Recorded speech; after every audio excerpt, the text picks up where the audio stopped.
गजेन्द्रवदनं साक्षाच्चलत्कर्णसुचामरं हेमवर्णं चतुर्बाहुं पाशाङ्कुशधरं वरं स्वदन्तं दक्षिणे हस्ते सव्ये त्वाम्रफलं तथा पुष्करे मोदकं चैव धारयन्तमम स्मरेत्।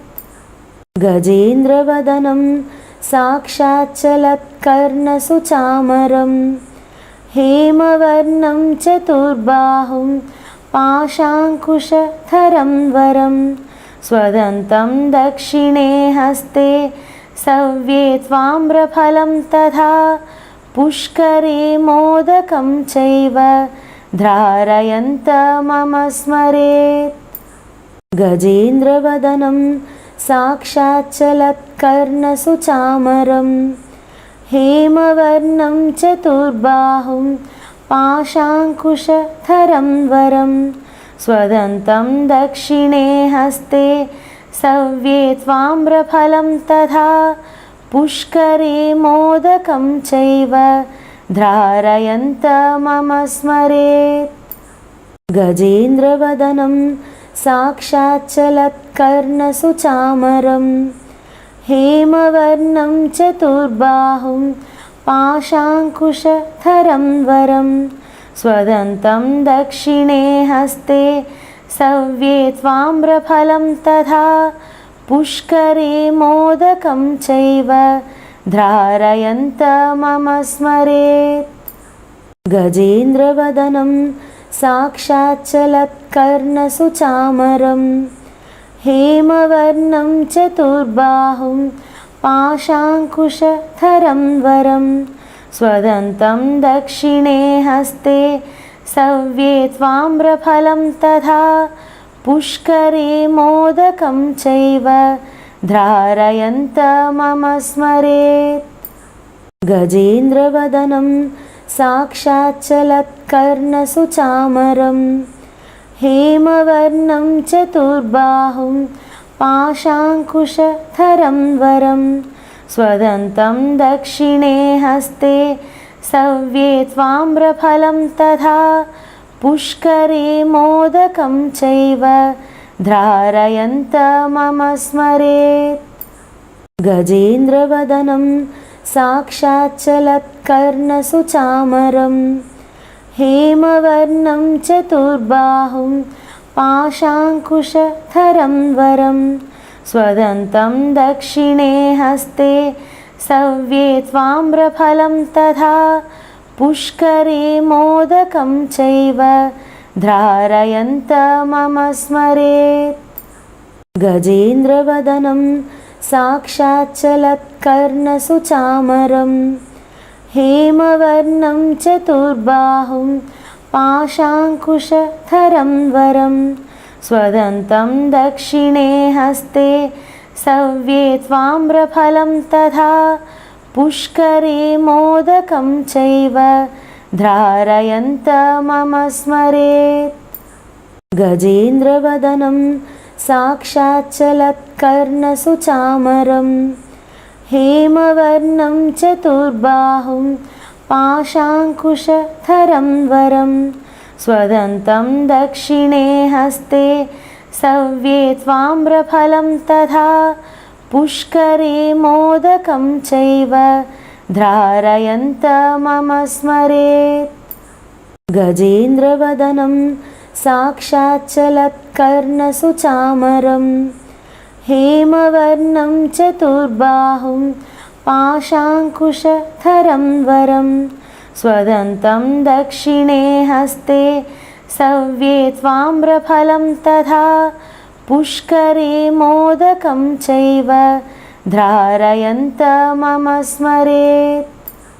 गजेन्द्रवदनं साक्षाच्चलत्कर्णसुचामरं हेमवर्णं चतुर्बाहुं पाशाङ्कुशधरं वरं स्वदन्तं दक्षिणे हस्ते सव्ये त्वाम्रफलं तथा पुष्करे मोदकं चैव धारयन्तमम स्मरेत्।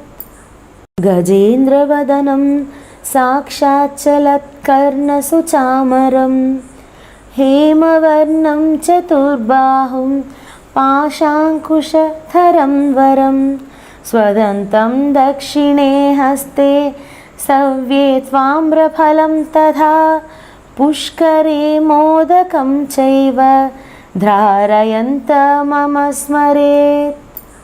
गजेन्द्रवदनं साक्षाच्चलत्कर्णसुचामरं हेमवर्णं चतुर्बाहुं पाशाङ्कुशधरं वरं स्वदन्तं दक्षिणे हस्ते सव्ये त्वाम्रफलं तथा पुष्करे मोदकं चैव धारयन्तमम स्मरेत्। गजेन्द्रवदनं साक्षाच्चलत्कर्णसुचामरं हेमवर्णं चतुर्बाहुं पाशाङ्कुशधरं वरं स्वदन्तं दक्षिणे हस्ते सव्ये त्वाम्रफलं तथा पुष्करे मोदकं चैव धारयन्तमम स्मरेत्। गजेन्द्रवदनं साक्षाच्चलत्कर्णसुचामरं हेमवर्णं चतुर्बाहुं पाशाङ्कुशधरं वरं स्वदन्तं दक्षिणे हस्ते सव्ये त्वाम्रफलं तथा पुष्करे मोदकं चैव धारयन्तमम स्मरेत्।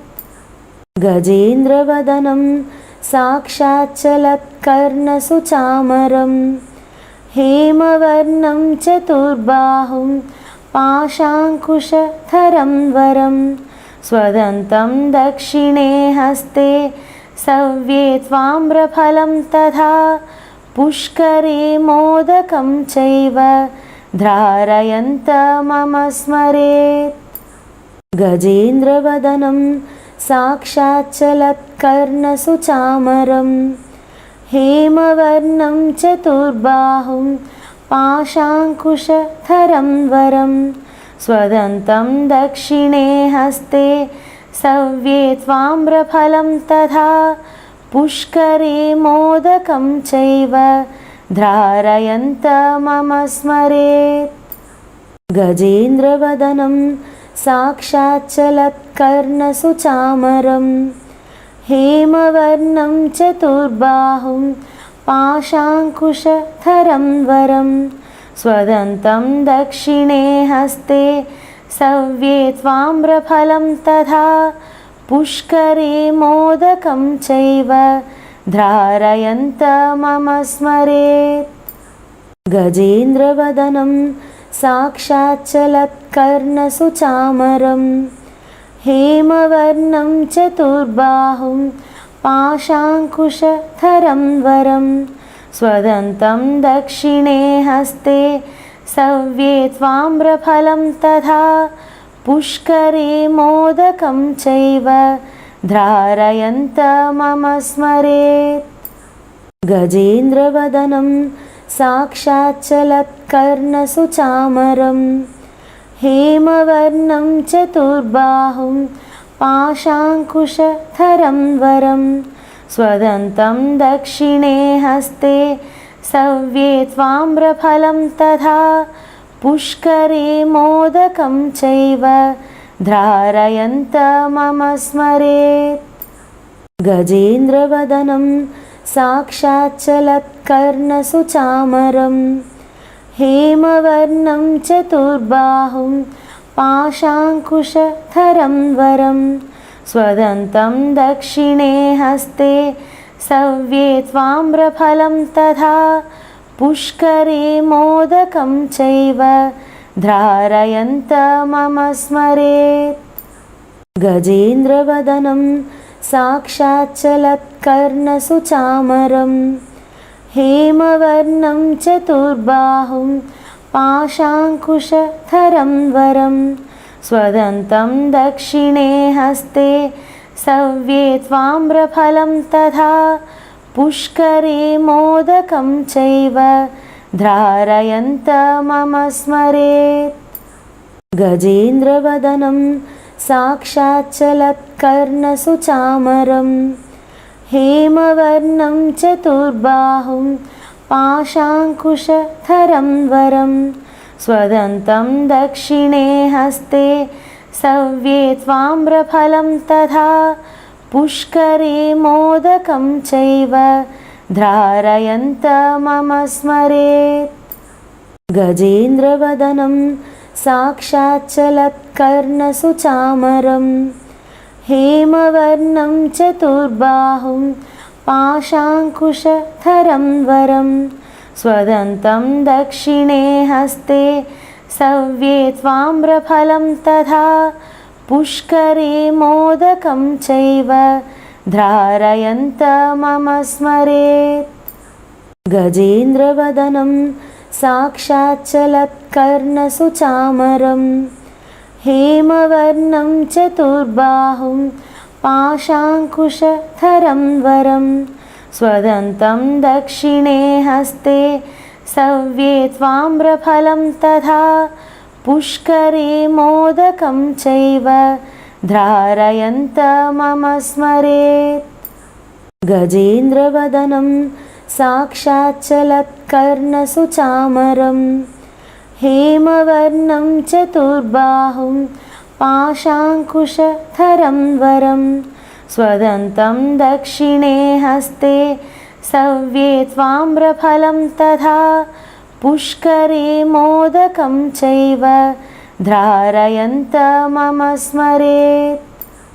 गजेन्द्रवदनं साक्षाच्चलत्कर्णसुचामरं हेमवर्णं चतुर्बाहुं पाशाङ्कुशधरं वरं स्वदन्तं दक्षिणे हस्ते सव्ये त्वाम्रफलं तथा पुष्करे मोदकं चैव धारयन्तमम स्मरेत्।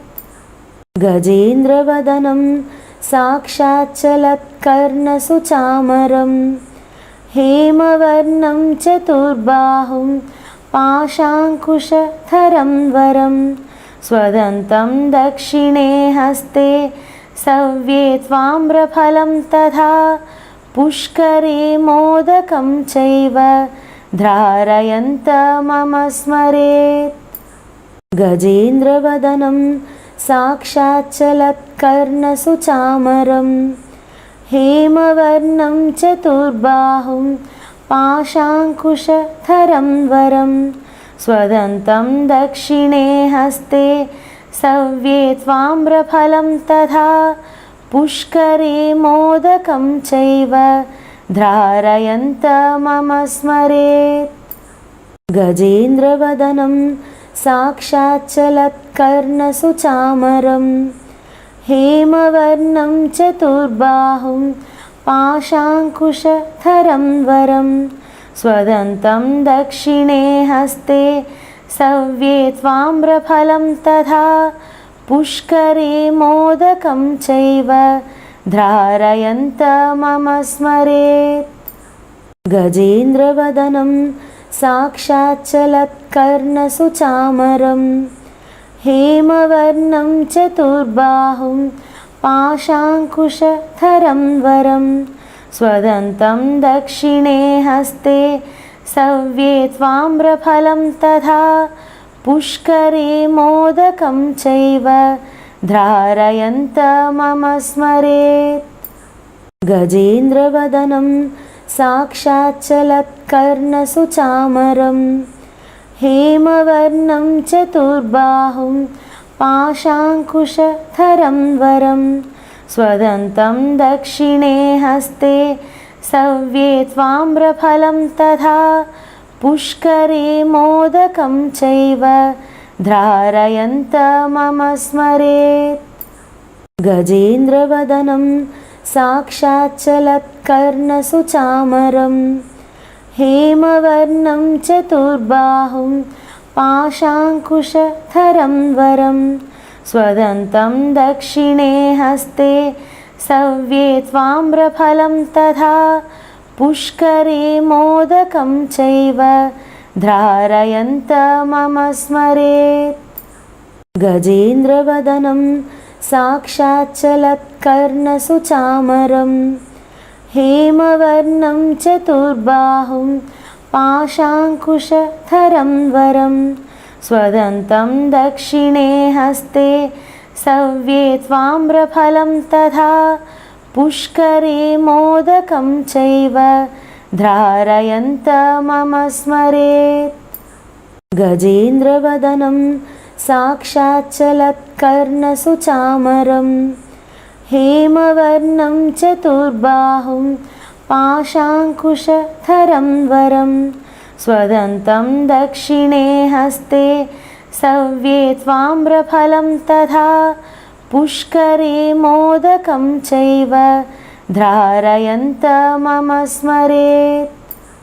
गजेन्द्रवदनं साक्षाच्चलत्कर्णसुचामरं हेमवर्णं चतुर्बाहुं पाशाङ्कुशधरं वरं स्वदन्तं दक्षिणे हस्ते सव्ये त्वाम्रफलं तथा पुष्करे मोदकं चैव धारयन्तमम स्मरेत्। गजेन्द्रवदनं साक्षाच्चलत्कर्णसुचामरं हेमवर्णं चतुर्बाहुं पाशाङ्कुशधरं वरं स्वदन्तं दक्षिणे हस्ते सव्ये त्वाम्रफलं तथा पुष्करे मोदकं चैव धारयन्तमम स्मरेत्। गजेन्द्रवदनं साक्षाच्चलत्कर्णसुचामरं हेमवर्णं चतुर्बाहुं पाशाङ्कुशधरं वरं स्वदन्तं दक्षिणे हस्ते सव्ये त्वाम्रफलं तथा पुष्करे मोदकं चैव धारयन्तमम स्मरेत्।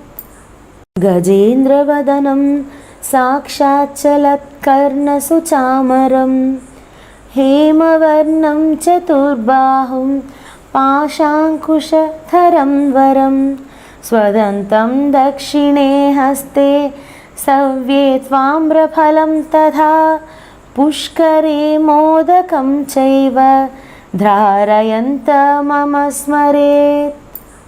गजेन्द्रवदनं साक्षाच्चलत्कर्णसुचामरं हेमवर्णं चतुर्बाहुं पाशाङ्कुशधरं वरं स्वदन्तं दक्षिणे हस्ते सव्ये त्वाम्रफलं तथा पुष्करे मोदकं चैव धारयन्तमम स्मरेत्।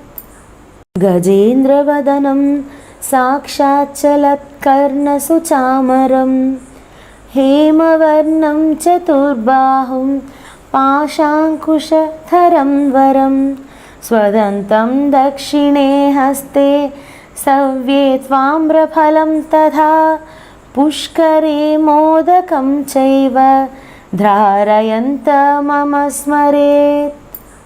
गजेन्द्रवदनं साक्षाच्चलत्कर्णसुचामरं हेमवर्णं चतुर्बाहुं पाशाङ्कुशधरं वरं स्वदन्तं दक्षिणे हस्ते सव्ये त्वाम्रफलं तथा पुष्करे मोदकं चैव धारयन्तमम स्मरेत्। गजेन्द्रवदनं साक्षाच्चलत्कर्णसुचामरं हेमवर्णं चतुर्बाहुं पाशाङ्कुशधरं वरं स्वदन्तं दक्षिणे हस्ते सव्ये त्वाम्रफलं तथा पुष्करे मोदकं चैव धारयन्तमम स्मरेत्।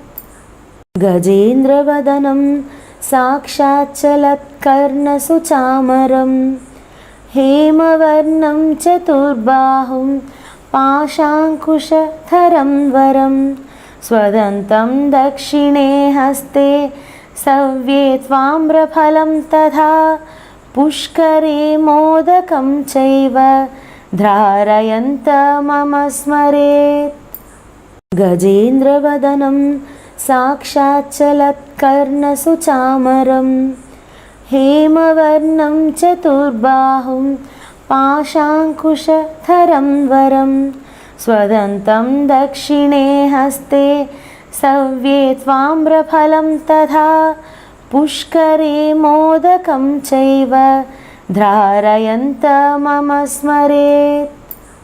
गजेन्द्रवदनं साक्षाच्चलत्कर्णसुचामरं हेमवर्णं चतुर्बाहुं पाशाङ्कुशधरं वरं स्वदन्तं दक्षिणे हस्ते सव्ये त्वाम्रफलं तथा पुष्करे मोदकं चैव धारयन्तमम स्मरेत्।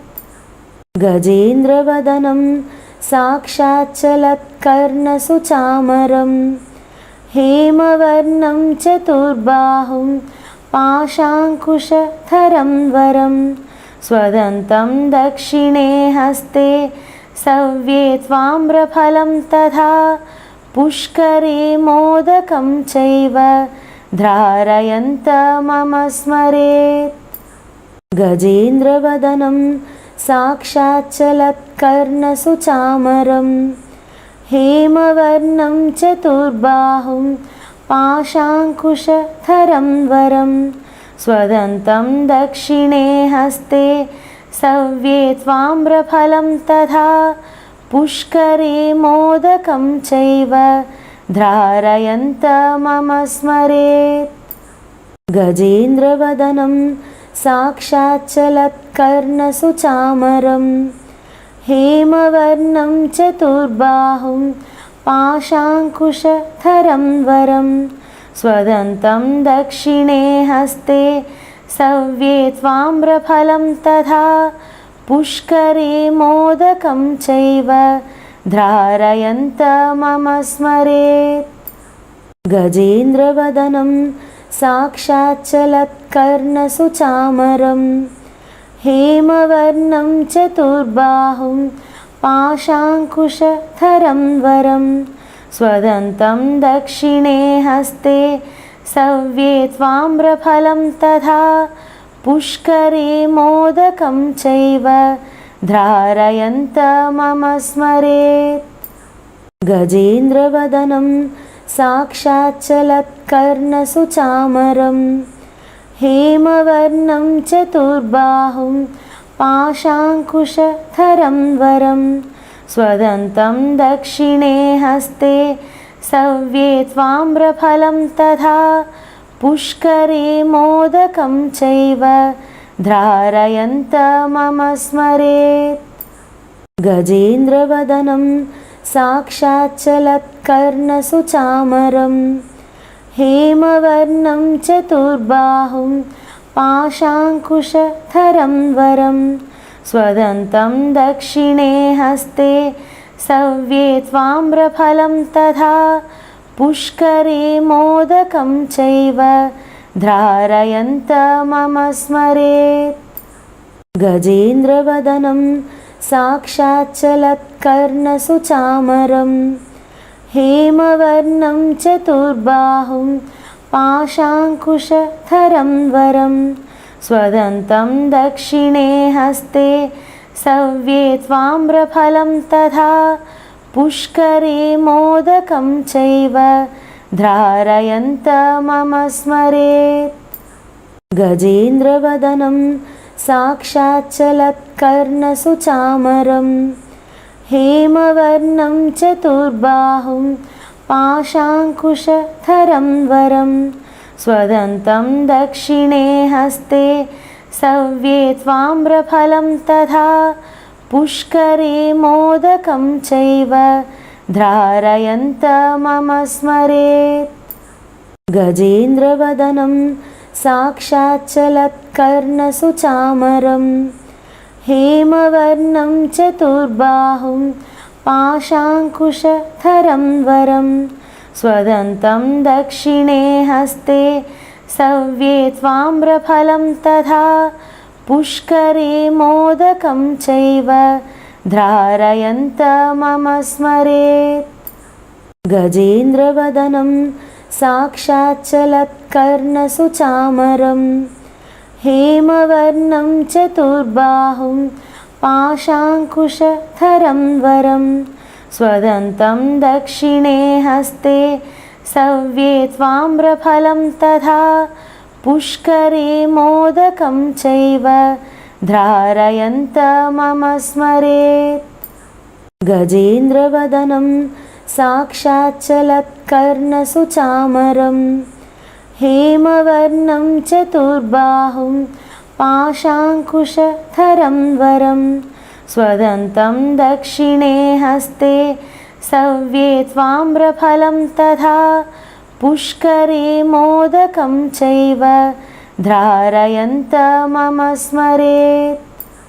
गजेन्द्रवदनं साक्षाच्चलत्कर्णसुचामरं हेमवर्णं चतुर्बाहुं पाशाङ्कुशधरं वरं स्वदन्तं दक्षिणे हस्ते सव्ये त्वाम्रफलं तथा पुष्करे मोदकं चैव धारयन्तमम स्मरेत्।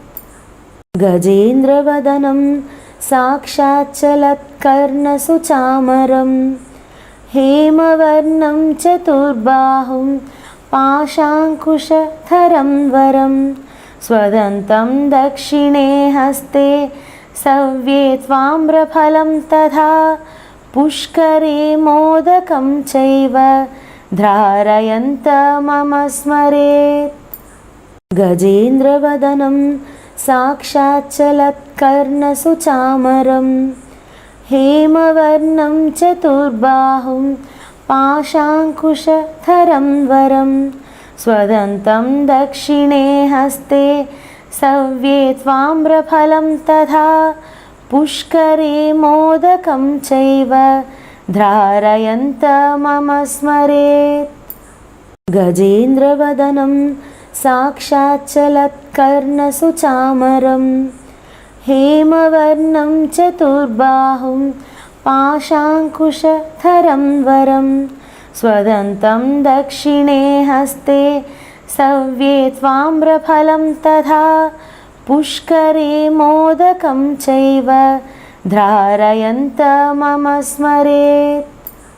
गजेन्द्रवदनं साक्षाच्चलत्कर्णसुचामरं हेमवर्णं चतुर्बाहुं पाशाङ्कुशधरं वरं स्वदन्तं दक्षिणे हस्ते सव्ये त्वाम्रफलं तथा पुष्करे मोदकं चैव धारयन्तमम स्मरेत्। गजेन्द्रवदनं साक्षाच्चलत्कर्णसुचामरं हेमवर्णं चतुर्बाहुं पाशाङ्कुशधरं वरं स्वदन्तं दक्षिणे हस्ते सव्ये त्वाम्रफलं तथा पुष्करे मोदकं चैव धारयन्तमम स्मरेत्। गजेन्द्रवदनं साक्षाच्चलत्कर्णसुचामरं हेमवर्णं चतुर्बाहुं पाशाङ्कुशधरं वरं स्वदन्तं दक्षिणे हस्ते सव्ये त्वाम्रफलं तथा पुष्करे मोदकं चैव धारयन्तमम स्मरेत्। गजेन्द्रवदनं साक्षाच्चलत्कर्णसुचामरं हेमवर्णं चतुर्बाहुं पाशाङ्कुशधरं वरं स्वदन्तं दक्षिणे हस्ते सव्ये त्वाम्रफलं तथा पुष्करे मोदकं चैव धारयन्तमम स्मरेत्। गजेन्द्रवदनं साक्षाच्चलत्कर्णसुचामरं हेमवर्णं चतुर्बाहुं पाशाङ्कुशधरं वरं स्वदन्तं दक्षिणे हस्ते सव्ये त्वाम्रफलं तथा पुष्करे मोदकं चैव धारयन्तमम स्मरेत्। गजेन्द्रवदनं साक्षाच्चलत्कर्णसुचामरं हेमवर्णं चतुर्बाहुं पाशाङ्कुशधरं वरं स्वदन्तं दक्षिणे हस्ते सव्ये त्वाम्रफलं तथा पुष्करे मोदकं चैव धारयन्तमम स्मरेत्। गजेन्द्रवदनं साक्षाच्चलत्कर्णसुचामरं हेमवर्णं चतुर्बाहुं पाशाङ्कुशधरं वरं स्वदन्तं दक्षिणे हस्ते सव्ये त्वाम्रफलं तथा पुष्करे मोदकं चैव धारयन्तमम स्मरेत्। गजेन्द्रवदनं साक्षाच्चलत्कर्णसुचामरं हेमवर्णं चतुर्बाहुं पाशाङ्कुशधरं वरं स्वदन्तं दक्षिणे हस्ते सव्ये त्वाम्रफलं तथा पुष्करे मोदकं चैव धारयन्तमम स्मरेत्। गजेन्द्रवदनं साक्षाच्चलत्कर्णसुचामरं हेमवर्णं चतुर्बाहुं पाशाङ्कुशधरं वरं स्वदन्तं दक्षिणे हस्ते सव्ये त्वाम्रफलं तथा पुष्करे मोदकं चैव धारयन्तमम स्मरेत्। गजेन्द्रवदनं साक्षाच्चलत्कर्णसुचामरं हेमवर्णं चतुर्बाहुं पाशाङ्कुशधरं वरं स्वदन्तं दक्षिणे हस्ते सव्ये त्वाम्रफलं तथा पुष्करे मोदकं चैव धारयन्तमम स्मरेत्। गजेन्द्रवदनं साक्षाच्चलत्कर्णसुचामरं हेमवर्णं चतुर्बाहुं पाशाङ्कुशधरं वरं स्वदन्तं दक्षिणे हस्ते सव्ये त्वाम्रफलं तथा पुष्करे मोदकं चैव धारयन्तमम स्मरेत्। गजेन्द्रवदनं साक्षाच्चलत्कर्णसुचामरं हेमवर्णं चतुर्बाहुं पाशाङ्कुशधरं वरं स्वदन्तं दक्षिणे हस्ते सव्ये त्वाम्रफलं तथा पुष्करे मोदकं चैव धारयन्तमम स्मरेत्।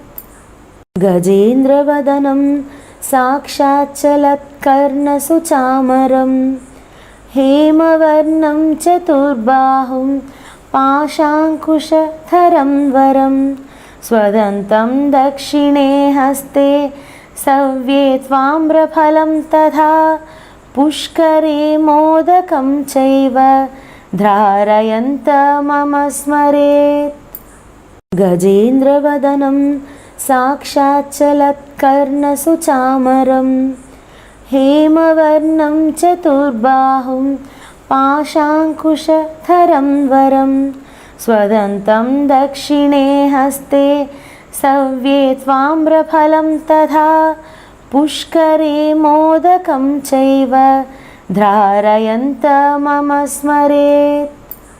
गजेन्द्रवदनं साक्षाच्चलत्कर्णसुचामरं हेमवर्णं चतुर्बाहुं पाशाङ्कुशधरं वरं स्वदन्तं दक्षिणे हस्ते सव्ये त्वाम्रफलं तथा पुष्करे मोदकं चैव धारयन्तमम स्मरेत्।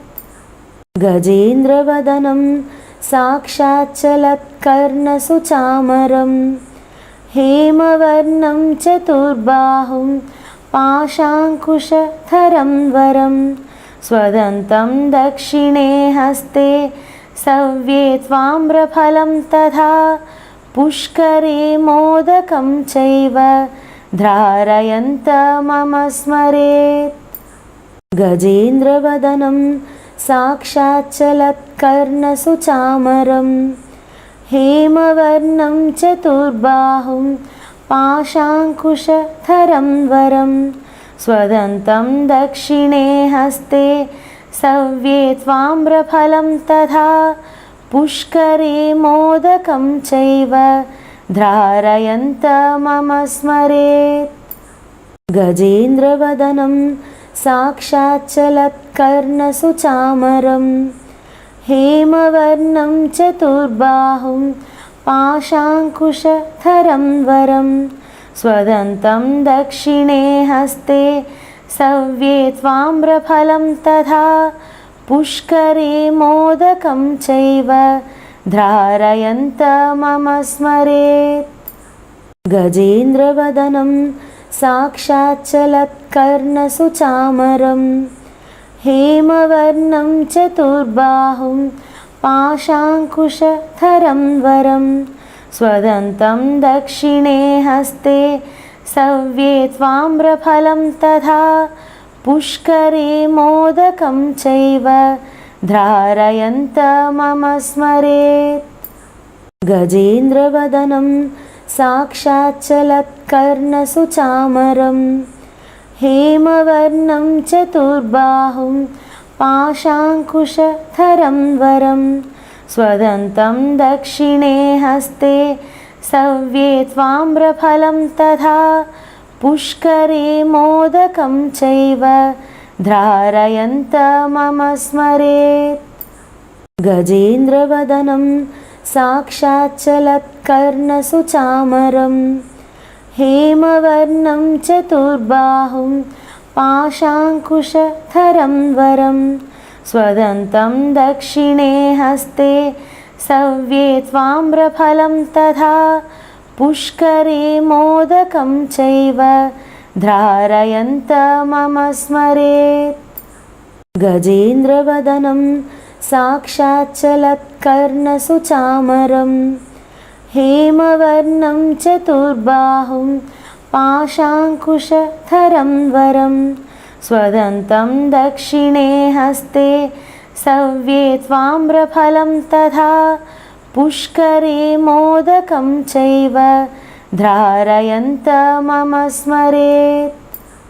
गजेन्द्रवदनं साक्षाच्चलत्कर्णसुचामरं हेमवर्णं चतुर्बाहुं पाशाङ्कुशधरं वरं स्वदन्तं दक्षिणे हस्ते सव्ये त्वाम्रफलं तथा पुष्करे मोदकं चैव धारयन्तमम स्मरेत्।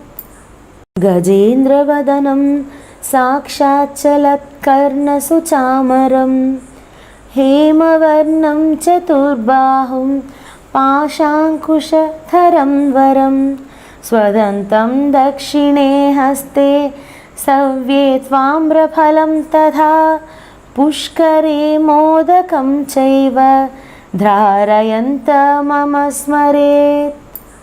गजेन्द्रवदनं साक्षाच्चलत्कर्णसुचामरं हेमवर्णं चतुर्बाहुं पाशाङ्कुशधरं वरं स्वदन्तं दक्षिणे हस्ते सव्ये त्वाम्रफलं तथा पुष्करे मोदकं चैव धारयन्तमम स्मरेत्। गजेन्द्रवदनं साक्षाच्चलत्कर्णसुचामरं हेमवर्णं चतुर्बाहुं पाशाङ्कुशधरं वरं स्वदन्तं दक्षिणे हस्ते सव्ये त्वाम्रफलं तथा पुष्करे मोदकं चैव धारयन्तमम स्मरेत्। गजेन्द्रवदनं साक्षाच्चलत्कर्णसुचामरं हेमवर्णं चतुर्बाहुं पाशाङ्कुशधरं वरं स्वदन्तं दक्षिणे हस्ते सव्ये त्वाम्रफलं तथा पुष्करे मोदकं चैव धारयन्तमम स्मरेत्। गजेन्द्रवदनं साक्षाच्चलत्कर्णसुचामरं हेमवर्णं चतुर्बाहुं पाशाङ्कुशधरं वरं स्वदन्तं दक्षिणे हस्ते सव्ये त्वाम्रफलं तथा पुष्करे मोदकं चैव धारयन्तमम स्मरेत्। गजेन्द्रवदनं साक्षाच्चलत्कर्णसुचामरं हेमवर्णं चतुर्बाहुं पाशाङ्कुशधरं वरं स्वदन्तं दक्षिणे हस्ते सव्ये त्वाम्रफलं तथा पुष्करे मोदकं चैव धारयन्तमम स्मरेत्। गजेन्द्रवदनं साक्षाच्चलत्कर्णसुचामरं हेमवर्णं चतुर्बाहुं पाशाङ्कुशधरं वरं स्वदन्तं दक्षिणे हस्ते सव्ये त्वाम्रफलं तथा पुष्करे मोदकं चैव धारयन्तमम स्मरेत्। गजेन्द्रवदनं साक्षाच्चलत्कर्णसुचामरं हेमवर्णं चतुर्बाहुं पाशाङ्कुशधरं वरं स्वदन्तं दक्षिणे हस्ते सव्ये त्वाम्रफलं तथा पुष्करे मोदकं चैव धारयन्तमम स्मरेत्। गजेन्द्रवदनं साक्षाच्चलत्कर्णसुचामरं हेमवर्णं चतुर्बाहुं पाशाङ्कुशधरं वरं स्वदन्तं दक्षिणे हस्ते सव्ये त्वाम्रफलं तथा पुष्करे मोदकं चैव धारयन्तमम स्मरेत्। गजेन्द्रवदनं साक्षाच्चलत्कर्णसुचामरं हेमवर्णं चतुर्बाहुं पाशाङ्कुशधरं वरं स्वदन्तं दक्षिणे हस्ते सव्ये त्वाम्रफलं तथा पुष्करे मोदकं चैव धारयन्तमम स्मरेत्।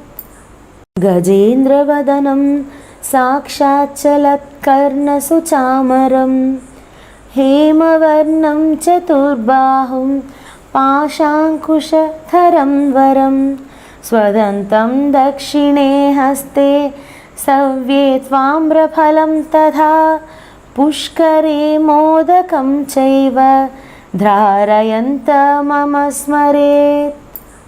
गजेन्द्रवदनं साक्षाच्चलत्कर्णसुचामरं हेमवर्णं चतुर्बाहुं पाशाङ्कुशधरं वरं स्वदन्तं दक्षिणे हस्ते सव्ये त्वाम्रफलं तथा पुष्करे मोदकं चैव धारयन्तमम स्मरेत्। गजेन्द्रवदनं साक्षाच्चलत्कर्णसुचामरं हेमवर्णं चतुर्बाहुं पाशाङ्कुशधरं वरं स्वदन्तं दक्षिणे हस्ते सव्ये त्वाम्रफलं तथा पुष्करे मोदकं चैव धारयन्तमम स्मरेत्। गजेन्द्रवदनं साक्षाच्चलत्कर्णसुचामरं हेमवर्णं चतुर्बाहुं पाशाङ्कुशधरं वरं स्वदन्तं दक्षिणे हस्ते सव्ये त्वाम्रफलं तथा पुष्करे मोदकं चैव धारयन्तमम स्मरेत्। गजेन्द्रवदनं साक्षाच्चलत्कर्णसुचामरं हेमवर्णं चतुर्बाहुं पाशाङ्कुशधरं वरं स्वदन्तं दक्षिणे हस्ते सव्ये त्वाम्रफलं तथा पुष्करे मोदकं चैव धारयन्तमम स्मरेत्। गजेन्द्रवदनं साक्षाच्चलत्कर्णसुचामरं हेमवर्णं चतुर्बाहुं पाशाङ्कुशधरं वरं स्वदन्तं दक्षिणे हस्ते सव्ये त्वाम्रफलं तथा पुष्करे मोदकं चैव धारयन्तमम स्मरेत्। गजेन्द्रवदनं साक्षाच्चलत्कर्णसुचामरं हेमवर्णं चतुर्बाहुं पाशाङ्कुशधरं वरं स्वदन्तं दक्षिणे हस्ते सव्ये त्वाम्रफलं तथा पुष्करे मोदकं चैव धारयन्तमम स्मरेत्। गजेन्द्रवदनं साक्षाच्चलत्कर्णसुचामरं हेमवर्णं चतुर्बाहुं पाशाङ्कुशधरं वरं स्वदन्तं दक्षिणे हस्ते सव्ये त्वाम्रफलं तथा पुष्करे मोदकं चैव धारयन्तमम स्मरेत्। गजेन्द्रवदनं साक्षाच्चलत्कर्णसुचामरं हेमवर्णं चतुर्बाहुं पाशाङ्कुशधरं वरं स्वदन्तं दक्षिणे हस्ते सव्ये त्वाम्रफलं तथा पुष्करे मोदकं चैव धारयन्तमम स्मरेत्। गजेन्द्रवदनं साक्षाच्चलत्कर्णसुचामरं हेमवर्णं चतुर्बाहुं पाशाङ्कुशधरं वरं स्वदन्तं दक्षिणे हस्ते सव्ये त्वाम्रफलं तथा पुष्करे मोदकं चैव धारयन्तमम स्मरेत्। गजेन्द्रवदनं साक्षाच्चलत्कर्णसुचामरं हेमवर्णं चतुर्बाहुं पाशाङ्कुशधरं वरं स्वदन्तं दक्षिणे हस्ते सव्ये त्वाम्रफलं तथा पुष्करे मोदकं चैव धारयन्तमम स्मरेत्। गजेन्द्रवदनं साक्षाच्चलत्कर्णसुचामरं हेमवर्णं चतुर्बाहुं पाशाङ्कुशधरं वरं स्वदन्तं दक्षिणे हस्ते सव्ये त्वाम्रफलं तथा पुष्करे मोदकं चैव धारयन्तमम स्मरेत्। गजेन्द्रवदनं साक्षाच्चलत्कर्णसुचामरं हेमवर्णं चतुर्बाहुं पाशाङ्कुशधरं वरं स्वदन्तं दक्षिणे हस्ते सव्ये त्वाम्रफलं तथा पुष्करे मोदकं चैव धारयन्तमम स्मरेत्। गजेन्द्रवदनं साक्षाच्चलत्कर्णसुचामरं हेमवर्णं चतुर्बाहुं पाशाङ्कुशधरं वरं स्वदन्तं दक्षिणे हस्ते सव्ये त्वाम्रफलं तथा पुष्करे मोदकं चैव धारयन्तमम स्मरेत्। गजेन्द्रवदनं साक्षाच्चलत्कर्णसुचामरं हेमवर्णं चतुर्बाहुं पाशाङ्कुशधरं वरं स्वदन्तं दक्षिणे हस्ते सव्ये त्वाम्रफलं तथा पुष्करे मोदकं चैव धारयन्तमम स्मरेत्।